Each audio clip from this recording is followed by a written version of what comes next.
தினத்தை முன்னிட்டு ஒரு மாபெரும் சிறப்பு பட்டிமன்றத்தை ஏற்பாடு செய்து எங்களுக்காக வழங்கிய மதுரை நகைச்சுவை மன்றத்துக்கு என் சார்பில் வணக்கத்தையும் நன்றியையும் உரித்தாக்கிக் கொண்டு மிக சிறப்பான ஒரு தலைப்பு நடுவர்களே, இந்த மகளிர் தினத்துல பெண்கள் சுதந்திரம் போற்றப்படுகிறதா புலம்பப்படுகிறதா?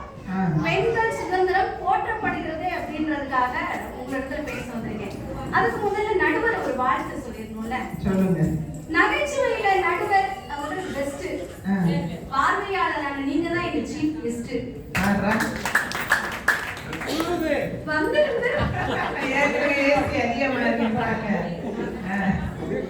நடுவர் அவர்களே, காலையில இருந்து சொன்ன மாதிரி ஒரே வாழ்க்கை உண்மையிலே ரொம்ப மகிழ்ச்சி தான். பெண்கள் சொல்லிக்கிறதுல நாம எப்பவுமே பெருமைப்பட்டு கொள்ளுங்க. ஏன் இப்படி வந்துட்டு எதிரணிக்காரங்க புலம்பிட்டு போனாங்கன்னு எனக்கு சத்தியமா தெரியுமா. பாரதி அழகா சொன்னாரு, நிமிர்ந்த நன்னடையும் நேர்கொண்ட பார்வையும் நிலத்தில் யாருக்கும் அஞ்சாத நெறிகளும் திமிர்ந்த ஞான செருக்கும் இருப்பதால் செம்மை மாதம் திரும்புவதில்லையாம் அப்படின்னு எவ்வளவு அழகா சொன்னாரு. அன்னைக்கு பெண்களை இந்த காலத்துல மட்டும் இல்ல, அந்த காலத்திலே சொல்லி வச்சாங்க. மகாசக்தி, பராசக்தி, சிவசக்தி அப்படின்லாம் பாரதி சொன்னாரு.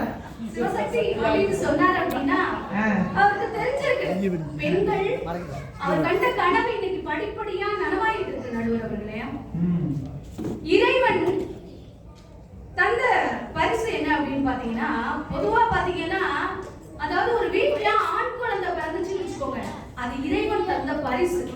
அதுவே ஒரு வீட்டுல ஒரு பெண் குழந்தை பிறந்துச்சுன்னா அதுதான் இறைவன் நமக்கு கொடுத்த வரம் என்று நான் சொல்லுவேன். உண்மைதாங்க.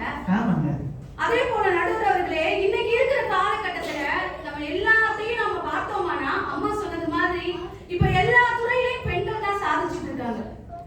இறைவன் எடுத்துக்கோங்களேன், பெண்ணுக்கும் மண்ணுக்கும் மட்டும்தான் உயிரை உருவாக்கக்கூடிய சக்தியவே கொடுத்திருக்காரு.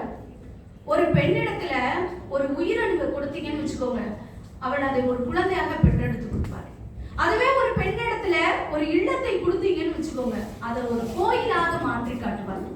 அதுவே அந்த பெண்ணிடத்துல நீங்க வீட்டுக்கு தேவையான மளிகை பொருட்களை வாங்கி கொடுத்தீங்கன்னு வச்சுக்கோங்க, அழகா சமைச்சு விருந்து படைப்பார்.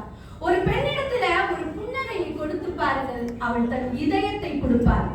இப்படி கொடுப்பது எதுவாயினும் அதை பல மடங்கு திருப்பி கொடுப்பவர் பெண். ஆனால் நீங்கள் ஒரு விஷயத்தை புரிந்து கொள்ள வேண்டும், நீங்கள் கொடுப்பது துன்பமாக இருந்தாலும் கூட அதையும் திருப்பி கொடுப்பார் என்று சொன்னார். பெண்கள் வந்து இன்றைய காலகட்டத்துல இன்னைக்கு இருந்ததெல்லாம் ஒரு பக்கம் இருக்கட்டும், ஆனா இன்றைக்கு பெண்கள் போற்றும்படியாக வளர்ந்துட்டு இருக்காங்க என்பதை நம்ம மறுக்கவே முடியாது. நடுவர்களே, இறைவனிடத்துல வந்து பொதுவா வரம் கேட்கணும் அப்படின்னா நாம வரம் கேட்போம். ஆனா இறைவன் சொல்றாரு, உனக்கு என்னெல்லாம் வர வேணும் அப்படின்னு கேட்டா அப்ப கூட அந்த தாய் என்ன தெரியுமா சொல்லுவா, என் குழந்தை நல்லா இருக்கணும், என் கணவர் நல்லா இருக்கணும், என்னை சுத்தி இருக்கிறவங்க நல்லா இருக்கணும் அப்படின்னு தான் அந்த பெண் கேட்பாங்க. இதை விட வேற என்னங்க வேணும்? ஒரு பெண்ணை போற்றி புகழ்வதற்கு இதை விட வேற என்ன வேணும்? அதனாலதான் ஊருக்கும் ஆறுக்கும் எல்லாத்துக்குமே பெண்கள் பெயரை வச்சாங்க. கங்கா, யமுனா, சரஸ்வதி அப்படின்னு சொல்லி பெண்கள் பெயரை வச்சு சிறப்புப்படுத்துறாங்க அப்படின்னா அது எவ்வளவு பெரிய விஷயங்க. நான் ஒரு விஷயத்த சொல்றேன், நீங்க புலம்புறதுக்கு வாய்ப்பே இல்லை. மனைவி ஜெயிக்கணும்னு நினைச்சீங்கன்னு வச்சுக்கோங்களேன், 3 வேளை நல்ல சாப்பாடு கிடைக்கும். அந்த மனைவியவே ஜெயிக்கணும்னு நினைச்சீங்கன்னு வச்சுக்கோங்க, ஒருவேளை உப்புமா கூட கிடைக்காது. இதை நீங்க தெரிஞ்சு வச்சுக்கிட்டீங்கன்னு வச்சுக்கோங்களேன். ஆமா நடுவர் அவர்களே, இப்படிதான் போயிட்டு இருக்கு. கால சூழ்நிலைகள் மாறிட்டு தான் தவறுகள் எத்தனை செய்தாலும் கூட தண்டனைகள் கொடுக்காமல் வழக்குகள் அத்தனையும் தள்ளுபடி செய்து மன்னிப்பு அப்படின்ற ஒரு விஷயத்தை கொடுக்கக்கூடிய ஒரு நீதிமன்றம் என்ன தெரியுங்களா? பெண் மட்டும்தாங்க. ஒன்னும் பிரச்சனையே கிடையாது, ஒன்னும் பிரச்சனையே இல்லை. ஆமா, அப்படி மனைவி சொல்லே மந்திரம். பெண்கள் நாட்டின் கண்கள், அன்னையும் பிதாவும் முன்னறி தெய்வம் அப்படின்னு நம்மளுடைய முன்னோர்கள் சொல்லி வச்சிருக்காங்கன்னா சாதாரணமா எதையுமே நம்ம முன்னோர்கள் சொல்ல மாட்டாங்க. எல்லாத்தையும் உணர்ந்தனால சொல்லுவாங்க. நீங்க ஒரு விஷயத்தை யோசிச்சு பாருங்களேன், ஒரு ஃபங்க்ஷனுக்கு போறோம், அங்க நீங்க உங்க வீட்டுக்கார அம்மாவை கூட்டிட்டு போகலன்னு வச்சுக்கோங்களேன், உடனே என்ன கேட்பாங்க, வந்து நம்மள ஆண்கள் கண்டுக்க மாட்டாங்க, என்ன உங்க வீட்டுல இருந்து உங்க வீட்டுக்கார அம்மா வரலையா அப்படிதான் கேட்பாங்க. எந்த ஒரு நிகழ்ச்சியாக இருந்தாலும் பெண்களை முன்னிலைப்படுத்தி தான் ஆண்கள் செய்யறாங்க. அந்த அம்மா வந்துட்டு எங்க வீட்டுல வந்து அப்படி இந்த யாருக்கு ஏடிஎம்க்கு பணம் கொடுக்கணும்னா கூட என் கணவரை தான் கேட்க வேண்டியது புலம்புறீங்க? இதெல்லாம் உங்க கண்ணுக்கு தெரியலையா? எந்த அதாவது வீட்டுல வந்து சண்டையும் இருக்கும் சமாதானமும் இருக்கும். ஏதோ ஒரு நாள் சண்டை போட்டாங்கன்னா ஒரு நாள் சமாதானம் ஆயிட்டு போயிடுவாங்க. நாம பெண்கள் விட்டு கொடுப்பதிலையும் பொறுமையிலும் பூமாதேவியை காட்டிலும் சிறந்தவர்னு சொல்றோமா இல்ல? அப்படியானா பெண்கள் இன்றைய காலகட்டத்துல போற்றப்படக்கூடிய அளவுல தான் இருக்காங்க. பெண்கள் தைரியசாலி எப்படி தெரியுங்களா? பொண்ணு பார்க்க போறப்ப என்ன பொண்ணு பார்க்க வரப்ப என்ன பண்றாங்க? ஆண்கள் 5 பேர் 10 பேரோட வராங்க. ஆனா கல்யாணம் முடிச்சுட்டு நம்ம அவங்க வீட்டுக்குள்ள போகும்போது தைரியசாலியா சிங்கிளா தானே போறோம். இதை விட என்ன வேணும் சொல்லுங்க பாப்போம். மற்றவை எல்லாம் அதிர்ஷ்டவசத்தால வருங்க. ஆனா மனைவி தாய் அப்படின்றது இறைவன் நமக்காக எழுதி வச்சது. அதை யாராலையும் மாற்ற முடியாது. உண்மைதானே? அப்பேற்பட்ட இந்த எனக்கு முன்னாடி பேசும்போது சொன்னாங்க, இறைவன் படைக்கும் போது பெண்களுக்கு மட்டும் அதிக நேரம் எடுத்துக்கிட்டாங்க அப்படின்னு. ஏன்? அந்த இறைவனுக்கே தெரிஞ்சிருக்கு ஆணை காட்டிலும் பெண் வலிமையானவர் என்று. உண்மைதானே? யாராலையும் மறக்க முடியாது. சமயங்களில் மட்டுமே சொந்தம் அப்படின்ற ஒரு காலத்துல இப்போ வீட்டை விட்டு வெளியேறி சாதனை படைக்கவும் முடியும் என்ற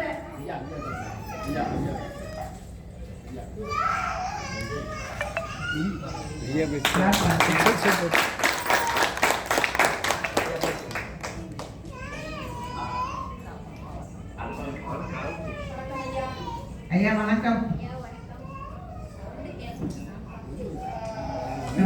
ஐயா ஒரு நிமிஷம். ஐயா ஒரு நிமிஷம்.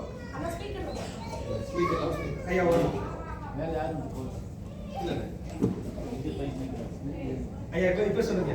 ஐயா அனைவருக்கும் வணக்கம்.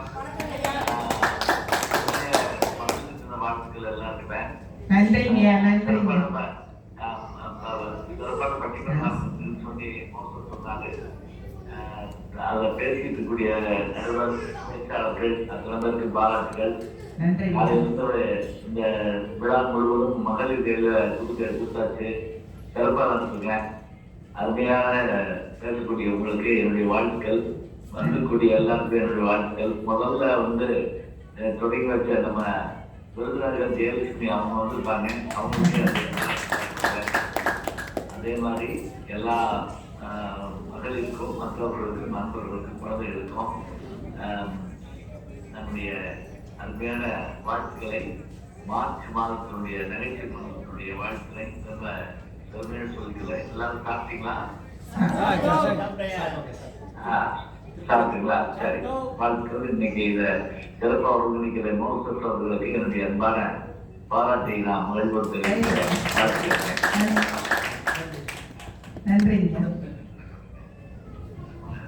நான் சந்திக்கிற எல்லாரையும் வணக்கம். நன்றிங்க.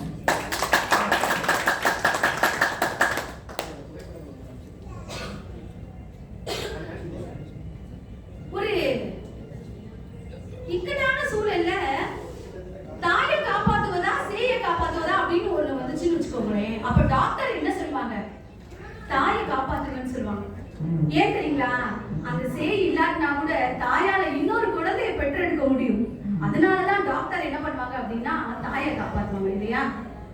பெண்களுக்கு எவ்வளவு தூரம் பெருமை சேர்த்திருக்காங்க அப்படின்னு பாத்தீங்கன்னா, பெண்கள் திருமணத்துக்கு முன்னாடி எப்படி கூப்பிடுவாங்க? செல்வி அப்படின்னு கூப்பிடுவாங்க. திருமணத்துக்கு பின்னாடி திருமதின்னு சொல்லுவாங்க. ஆண்கள் எப்படி தெரியுங்களா? திருமணத்துக்கு முன்னாடி திரு அப்படின்வாங்க. ஆனா திருமணத்துக்கு பின்னாடி அதுதான் அவங்களோட. பெண்கள் வந்து எப்படி தெரியுங்களா? நடுவர்களே, அப்ப அந்த இடத்துல நாங்க எவ்வளவு தூரத்துக்கு நாங்க வந்து எவ்வளவு தூரத்துக்கு முன்னேறி இருக்கோம். முன்னேறீங்களா?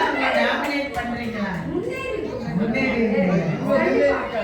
தாய்மை, உண்மை, நேர்மை, அன்புடைமை, பெண்மை அப்படின்னு சொல்லியிருக்காங்க. அப்படின்னா யாருக்கு சொல்லிருக்காங்க? பெண்களை தான் உயர்வா சொல்லிருக்காங்க. அதாவது ஒரு கவிதை, சிறையிலிருந்து பிரிந்த இரவு ஒன்று காற்றின் தீராத பக்கங்களில் ஒரு பறவையின் வாழ்வை எழுதி சென்றது அப்படின்னு பிரமிழ் அப்படின்ற ஒரு எழுத்தாளர் அதை எழுதியிருந்தாங்க. ஒட்டுமொத்த பெண்கள் சார்பாக, பெண்கள் போற்றப்படுகிறார்கள் என்ற அணியின் சார்பாக நான் இந்த கவிதையை உங்களிடத்துல சொன்னேன். பெண்ணுக்கு ஞானத்தை வைத்தால் புவி பேணி வளர்த்திடும் ஈசன், மண்ணுக்குள் சில மூடர் நல்ல மாதர் அறிவை கெடுத்தார். கண்கள் இரண்டில் ஒன்றை குத்தி காட்சி கெடுத்தராமோ,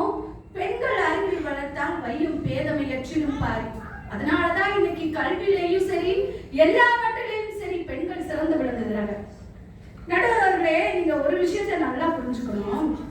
இன்னைக்கு இருக்கக்கூடிய காலம் மட்டும் இல்ல, இனிவரும் காலங்களிலும் பெண்கள் சாதனையை படைத்து பெண்களை போற்றும் விதமாக கண்டிப்பா அது நடக்கும் என்று கூறி நல்ல வாய்ப்பிற்கு நன்றி பாராட்டி விடைபெறுகிறேன். நன்றி வணக்கம். நீங்க எல்லாம் நெகட்டிவா எடுத்துக்கிறீங்க அப்படின்னு சொல்றாங்க.